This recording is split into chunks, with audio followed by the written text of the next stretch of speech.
Hello, can you hear me okay? That's great. Catherine, thanks very much.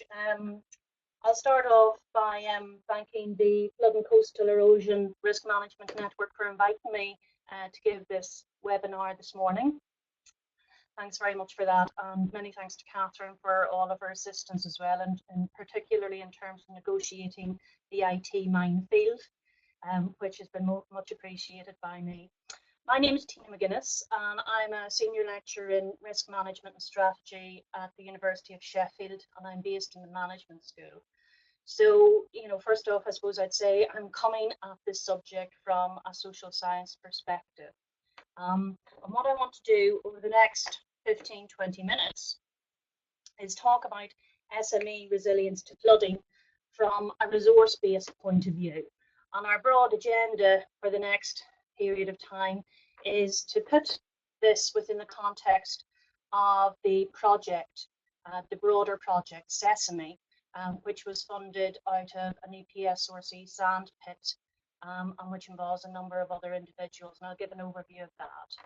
Then I'll also talk about the research context, and why this research is needed, why it's important, and why it's potentially very useful as well. And I suppose, to me, that's a key issue as well in terms of doing applied research, that you come up with something that is useful and applicable and utilizable by key stakeholders. And in this case, it's going to be looking at that very much from a business perspective, from an SME, from a small and medium-sized enterprise perspective.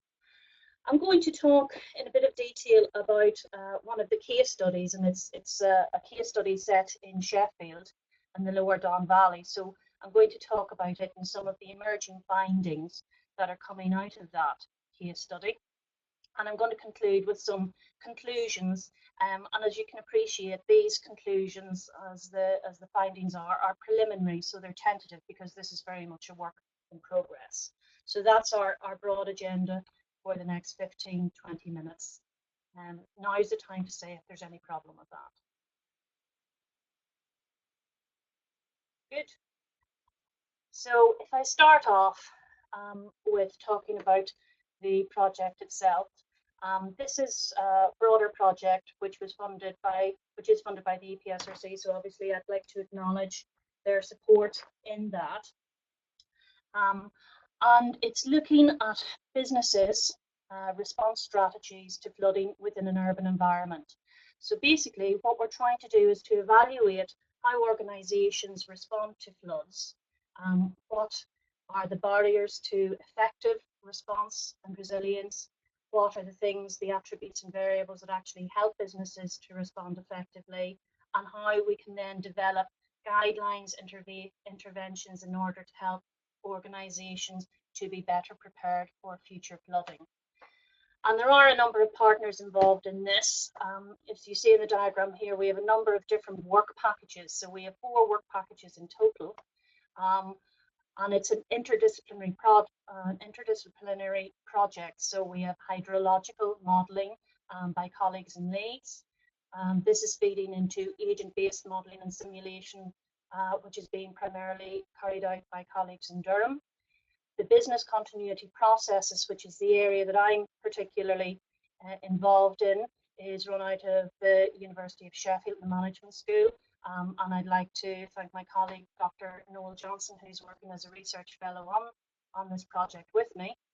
And the idea is that these different aspects, the hydrological modelling, the business continuity processes, so insights and understandings of what businesses actually do in terms of responding to major disruptions, will help to develop variables and attributes which will allow us to model organisations as agents across different kind of scenarios and simulations in order to generate insights into different levels of behaviour, different types of behaviour, depending upon different types of scenario. Then colleagues, Davo Guan from the University of Leeds is looking at some of the economic impact analysis related to the disruption of businesses as a result of flood events, and colleagues at the University of the West of England, Kingston University, are looking at some of the implications for longer term learning and change behaviour of stakeholders. And I suppose by stakeholders there, we're talking about businesses, small and medium-sized enterprises, but also potentially interrelationships across other stakeholders such as local government, emergency responders, and so forth. So what I'm going to focus on here today is upon the business continuity processes, and look at what are some of the insights that we started to develop in terms of the response that businesses take to flood events.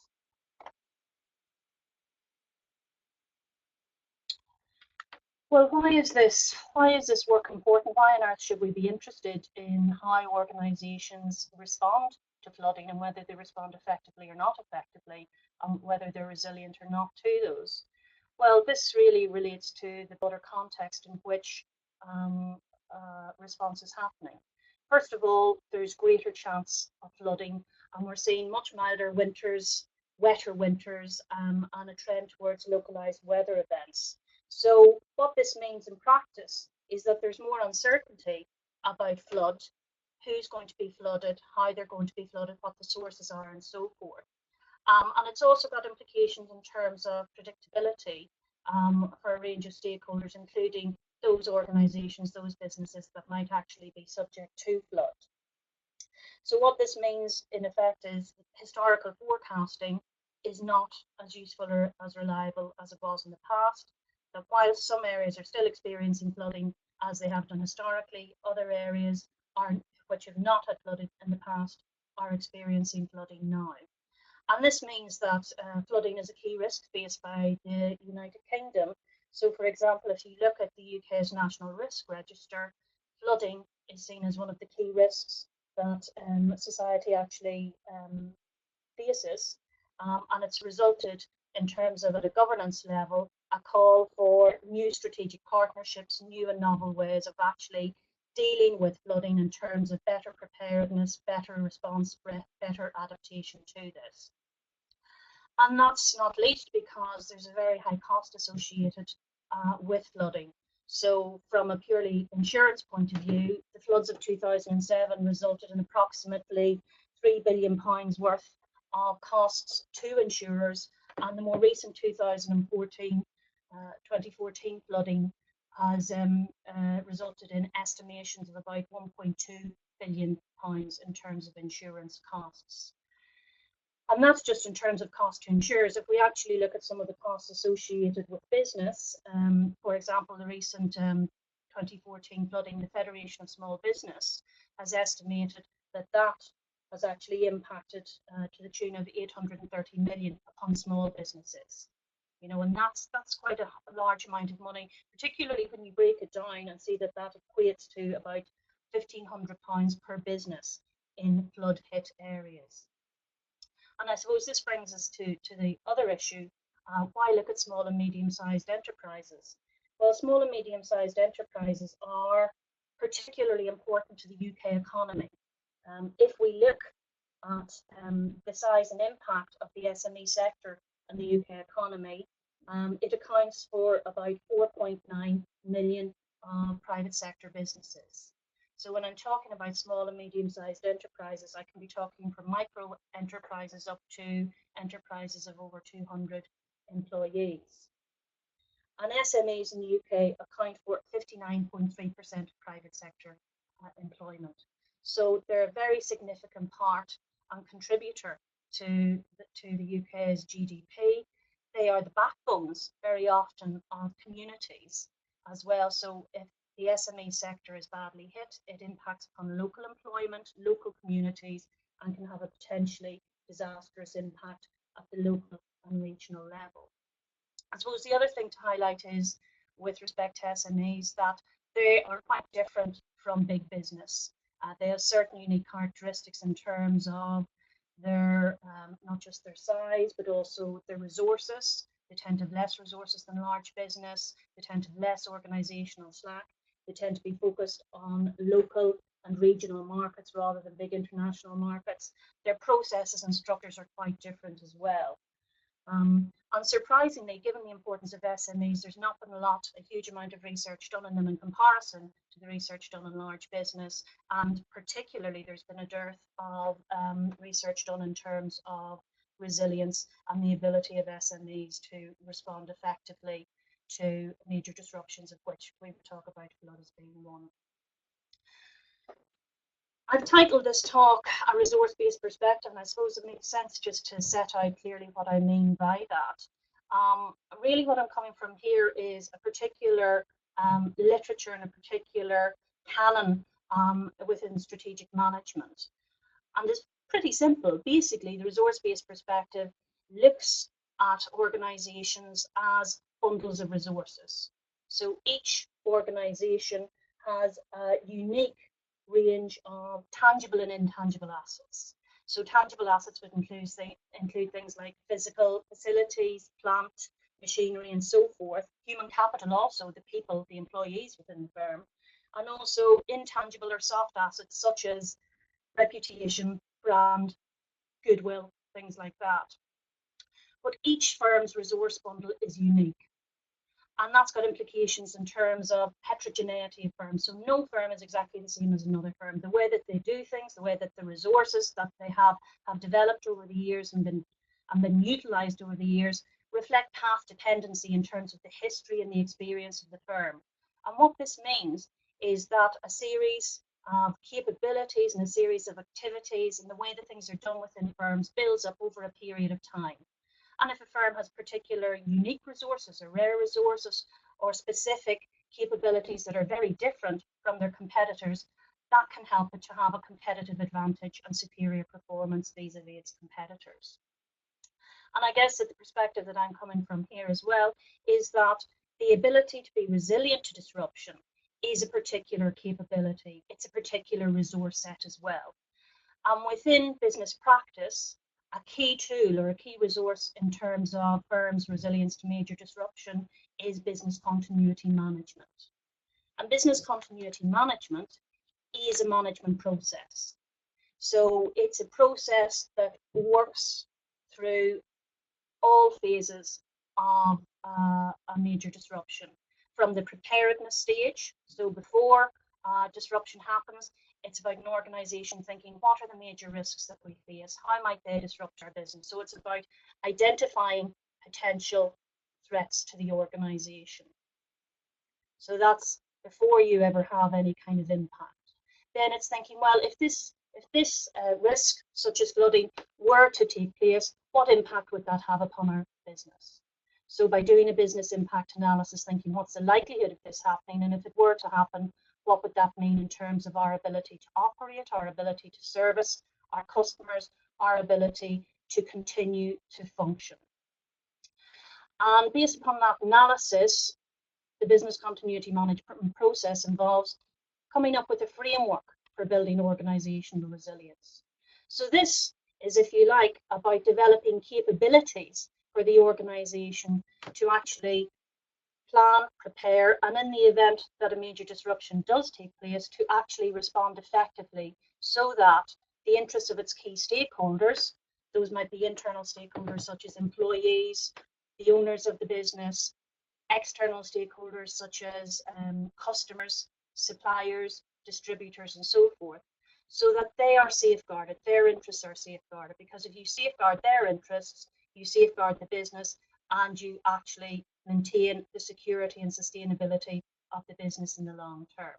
Without doing that, if you have a major disruption and you have no mechanisms in place, there's a very real risk of the rabbit in the headlights type experience, where the organization is paralyzed and is unable to function, can't continue to operate, and the longer that the business is out of operations, the greater the costs, and there's evidence to suggest that the greater the likelihood of the failure of the business in the short to medium term. So business continuity is an established business practice, a management process, and that's one of the signs of the kind of embeddedness of this approach is the fact that there's an international standard in business continuity, and there was a British standard prior to that, which came out in 2006. But there's also broader issues in terms of encouraging business continuity. So we've talked about the nature of what business continuity is and what it involves from a management process point of view. But without the organisation itself, there are other stakeholders who are very interested and very active potentially in terms of encouraging businesses to take up this process in order to enhance the resilience. And we can look at two kind of key institutional drivers in that respect. One is the legislation that came out in 2014, the Civil Contingencies legislation, which actually puts a duty onto local authorities to provide advice and assistance in terms of businesses and their ability to have particular mechanisms, processes and procedures in place. So local authorities have actually been tasked under statute in terms of education, awareness, advice giving and so forth to encourage commercial businesses to have mechanisms in place to help them to become more resilient when they face major disruptions. And similarly, after the 2007 floods, the PIT review actually highlighted the importance of local authorities and their responsibility to promote business continuity under the legislation as well. So one of the key recommendations from the PIT review was the need for businesses to be more resilient and for key stakeholders such as local authorities to encourage and help that process. Let's talk about the particular case study itself. As part of this project, we're actually doing a number of different case studies. What I'm going to talk about today is the first case study, which is a case study of flooding in 2007 in the city of Sheffield in the Lower Don Valley. And if you look here, you'll see that Sheffield basically operates in a basin, and there are a number of different rivers that flow through the city. What I'm focusing on here is this area in the Lower Don Valley. And it's important in terms of Sheffield because it is, if you like, the economic spine of the city. Within this relatively short area, small area, there are approximately 300 small and medium-sized enterprises that were subject to significant disruption as a result of the flooding. And this actually is a picture of Brightside Lane, which is the thoroughfare that goes down this Lower Don Valley. And you can see this was taken during the 2007 flood. Just a mass of water, and people, when you talk to them and interview business owners and managers about the 2007 flood, they tend to talk about a wall of water that just gushed down. And it's interesting, there's still a level of psychological trauma, it would be fair to say without exaggeration, for some of the people who experienced this. So in 2007, in June, there was a significant above average monthly rainfall on the 24th to the 25th of June, which actually led to the banks of the river in Sheffield bursting. And it was this that resulted in the flooding, which impacted upon the Lower Don Valley. So Sheffield City Council's estimated that about 95% of the flooding in this particular flood event came from fluvial flooding, with only about 5% related to surface water runoff and sewer flooding. And so businesses, by and large, were impacted by the fluvial flooding. The 2007 flood itself has been described as a 1 in 150 to 200 year event. And in fact, the previous experience of significant flooding in the city was going back to 1864. So there was not a high degree of awareness, a high degree of perceptions of high risk associated with flooding for the businesses within Sheffield. What kind of approach have we taken here? Well, in terms of our methods, we're taking a qualitative approach. So in effect, what we've been doing is identifying businesses that were impacted by the flood in 2007 and carrying out semi-structured interviews with them. You'll see on the right here, this is the table showing the sample of businesses that we've actually interviewed. So we've carried out 22 interviews with 22 organisations, and these interviews are semi-structured in nature. We've used as an overarching kind of structure for the interviews, the ISO standard on business continuity, because it allows us to map across the different stages of the business continuity process, from preparedness through to response, recovery, longer term adaptation and learning and so forth. And the interviews that we've conducted have ranged from 45 minutes in length to more than 2 hours. But it is worth highlighting that actually carrying out this kind of research is problematic, not least because of the nature of SMEs themselves. I mentioned earlier that SMEs tend to have much less resource and much less organisational slack than their larger counterparts, big business, corporate businesses and so forth, which means that actually being able to get people to commit to spend the time to sit and talk in some depth about this is problematic in and of itself. But we've done well in that we've got 22 organisations to cooperate, as you can see, across a range of different sectors, and also involving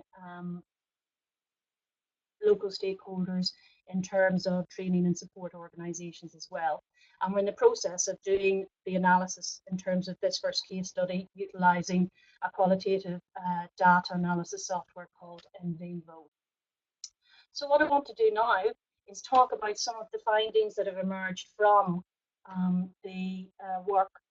First of all, I highlighted earlier this notion of local authorities having responsibility for encouraging businesses to engage in resilience type activities, and particularly in encouraging and educating and helping them to engage with business continuity management.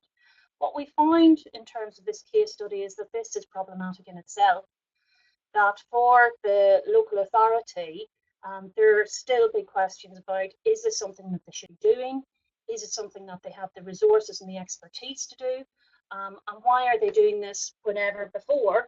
And here you see referred to dealing with disaster. This is the old kind of guidance for local authorities in terms of major disruptions and emergencies. They're being asked to do something quite different than they had historically been done to do. And they make the argument, some of the interviews that we've talked to, is what do we know about businesses? How can we advise businesses? So that's one issue. The other issue that's come through in terms of local authorities and local government actually helping business to engage in continuity type efforts is, how do you go about doing this?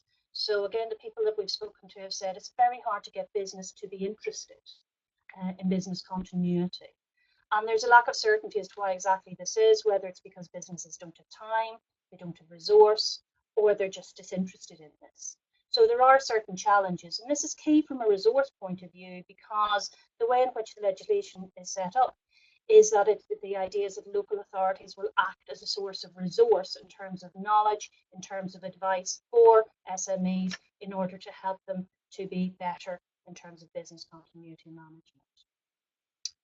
In terms of resources, after the 2007 flood as well, we saw some resources actually being mobilised on an ad hoc basis at the local level. So we had, in the short term, a business recovery group which was set up very quickly after the floods, bringing together business, bringing together government, bringing together different agencies in order to provide advice and help to local businesses. So advice in terms of lobbying HMRC, to delay tax payments, the Chambers of Commerce lobbying for financial help for businesses and so forth.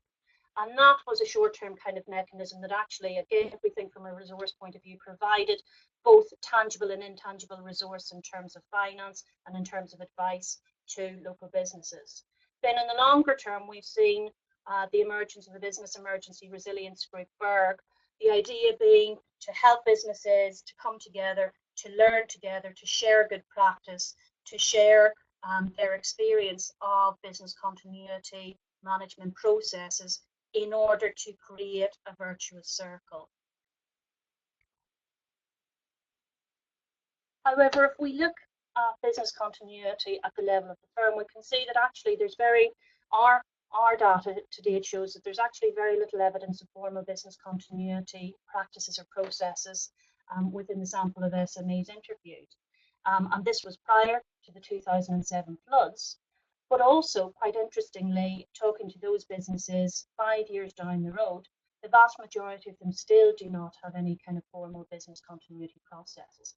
But the evidence is there that these SMEs were resilient. They did survive. They came through a major disruption from the flood event and have gone on to sustain successful business and in some situations grow as well. And one of the issues that we find is that SMEs have a very different resource base in terms of the knowledge and skills and capabilities. They also find themselves dealing with competing priorities, of which thinking about a flood that may or may not happen is not high up the list of things to worry about. If we look at the actual experience of flood in 2007 itself, if we haven't seen, I'm not gathering any evidence of formal preparedness and formal business continuity management plans or processes, how did these SMEs actually manage to survive? What was it that made them resilient? Because their existence and their success in recovering quickly from flood would seem to indicate that they are resilient. And what we can highlight is that whilst there was a lack of formal planning, what SMEs were very good at was in making do with what they had and configuring their existing resource base in new and novel ways. So here, for example, if you can see in the picture, these people are trying to cross a flooded street, and there's actually a wire line there that has been created in order to help stranded workers to cross the river overflow safely. And this was actually put up by an engineering firm who make wire fasteners and heavy duty industrial wire. So they were actually using the kind of resources that they had in existence in a new way in order to address the problems and difficulties arising from the flood. Similarly, other organisations talked about accessing resources very quickly and putting resources together in new and different ways. So, for example, this organisation, you said, we rang everyone we knew straight away, said, what can you do for us? What have you got for us? What can you get access to? So there was very much a process of moving in an improvisational kind of way to address the problem at hand, what we might call bricolage, the ability to make do with existing resources and to reconfigure them in new and novel ways. And this brings us back to the nature of SMEs themselves. We said that SMEs are quite different from big businesses. So they're used to having to make do with less resource than their larger counterparts. So what we find with SMEs is they're saying things like, you know, we have to solve problems on an ongoing basis. This is the nature of our business. We don't have endless or deep pockets. We don't have endless resource. We have to think about how we can deal with things. And this, I think this quotation from an operations manager really encapsulates that. And underpinning all that is the kind of resources that organisations were able to mobilise. So not only were they able to mobilise resources that existed within their own businesses, so for example, the firm with the wire, the heavy duty industrial wire and the wire fixings, what they were able to do was actually to utilise their broader social capital. And by that I'm talking about the networks and ties that they have outside of the organisation.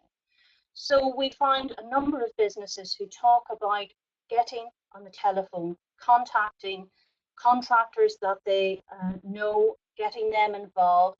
Examples of property maintenance companies who have a whole series of contractors and are finding themselves in the response to the flood actually drawing upon those contractors and getting them to come and help them first ahead of competitors because they've got purchasing power as a result of those contacts. In the longer term, what we're seeing, interestingly, given that SMEs, we can say, proved resilient and were able to respond and recover quickly to flood due to their ability to improvise, their ability to reconfigure existing resources, to draw upon social capital and their social ties and social networks. What we're seeing, though, in the longer term, in the wake of the 2007 flood, is that the focus of adaptation or longer term learning has not been upon those kind of soft elements of improvisation, bricolage, and social capital leveraging. There's actually been a much clearer focus upon hard technical approaches, so adaptation through hard fixes. And here's an example of an organisation, a business that's created a raised concrete floor in the wake of their experience in flooding. And when you talk to the businesses about how they responded, they focus very much upon those soft elements, but in the longer term, they're focusing on hard elements. And as I mentioned before, what's also very interesting to see is that they are not engaging in more formal preparedness as exemplified by business continuity management processes.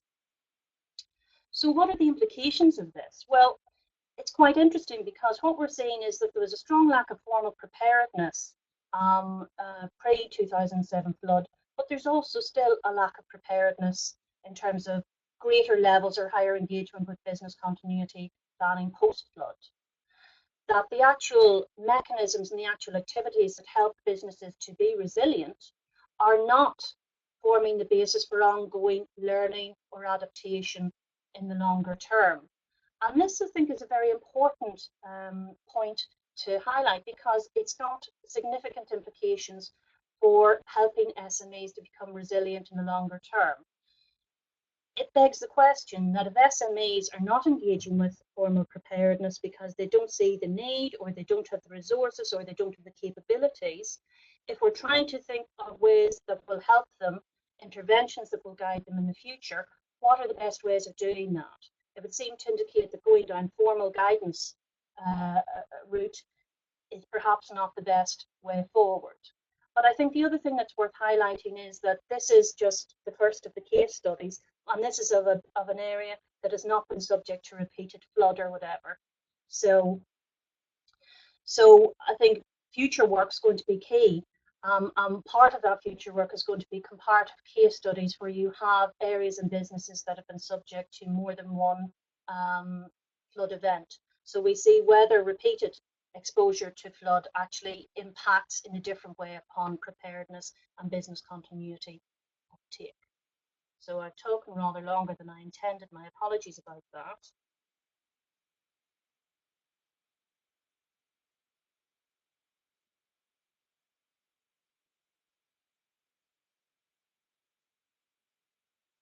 Jackie, I see you talk about advice for homeowners of having a flood plan. Something similar for SMEs would be useful. Yes, I think in principle, certainly. I suppose what I tried to get at towards the end of the presentation there is trying to think about what's going to be most appropriate for SMEs. And this is really getting back to the nature and the characteristics of SMEs themselves. So it would seem, emerging from our findings so far, is that formal business continuity plans and processes, etc., is more likely perhaps to be attractive and to be utilised by bigger business than SMEs. So we need to think about tailoring advice and guidance to SMEs in a way that's likely to encourage them to take that up.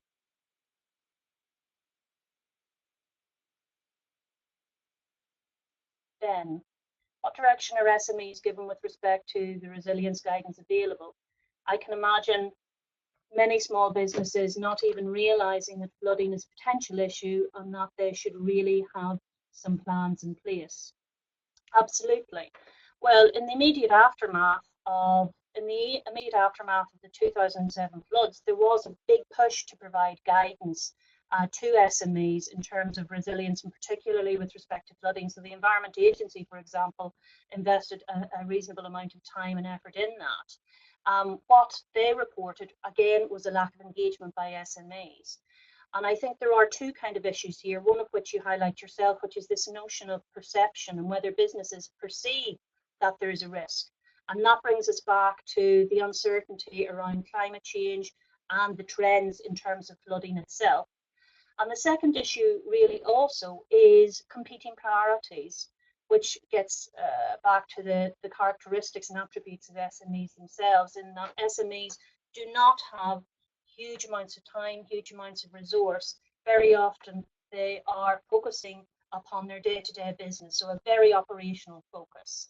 Whereas to think about resilience, business continuity, planning and processes requires a more strategic approach, and you need time to do that as well. The other thing that businesses talk about is feeling that they don't have the knowledge or the expertise. Whereas if you look to some of the literature and look to business continuity practice itself, the most important knowledge needed for effective business continuity practice is knowledge and understanding of your own business. Eddie, you've said, did different sectors manage react better than others? Well, this is an interesting point. What we've seen is what we could refer to as path dependency almost. So what we see very clearly is that different sectors, you could argue, have their own kind of mindset or cultural paradigm. And if I explain that a little more clearly, talking to different engineering firms, we can see that they've brought an engineering mentality to problem solving the issues associated with flooding in quite different ways from service sector type organisations.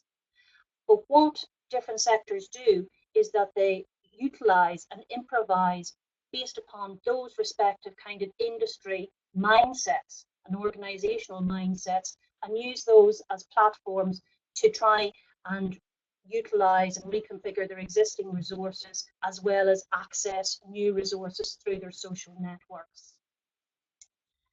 Jackie has said, are you linking with the National Flood Forum to get to SMEs, using SMEs that have already suffered flooding?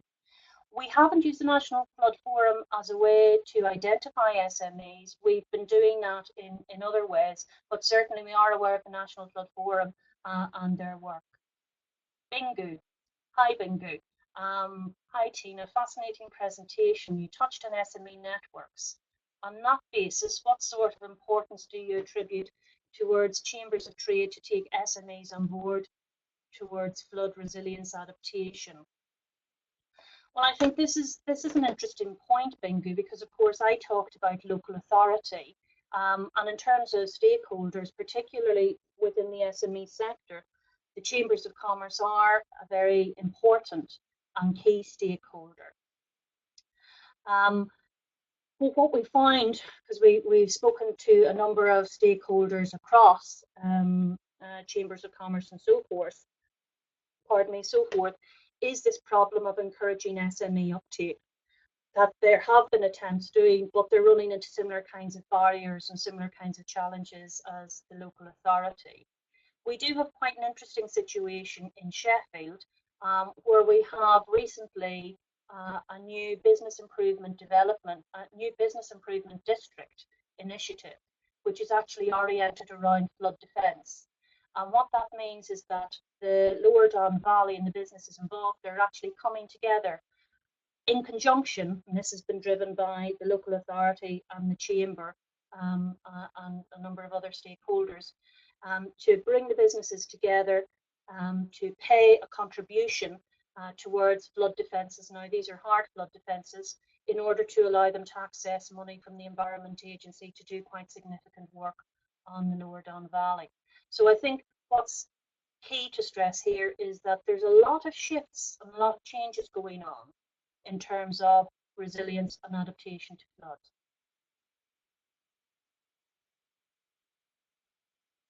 Is the Berg an open forum? Eddie asks. How are they learning and picking up good practices?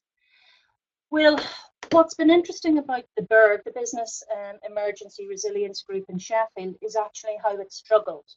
The original business recovery group, which was set up in the immediate aftermath of the flood, so literally the day after the flood, it was very dynamic and very effective in terms of pulling together different stakeholders and mobilising businesses and allowing them access to new information around insurance, around tax, around environmental issues and so forth.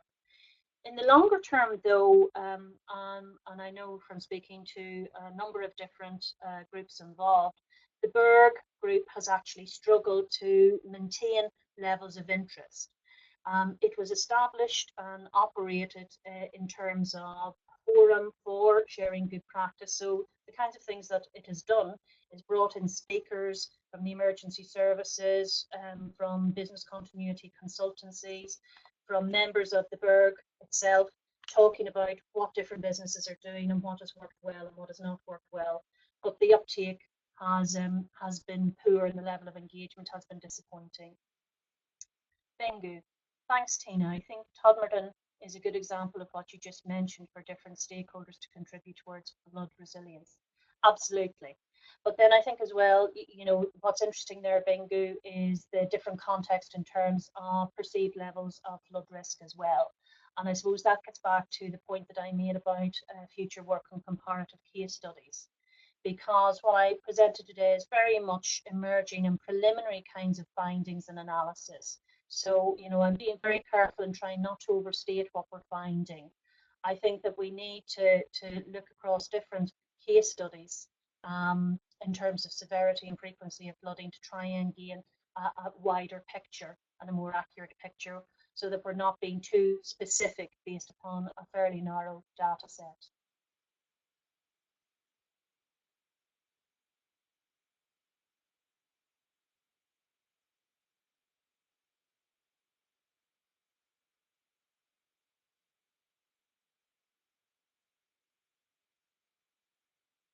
Can I say to the people who have dialed in for this, thank you very much. You have my contact details at the front of the presentation. I'd be very interested in any kind of feedback you have, or if you're interested in talking about this further. Thanks very much.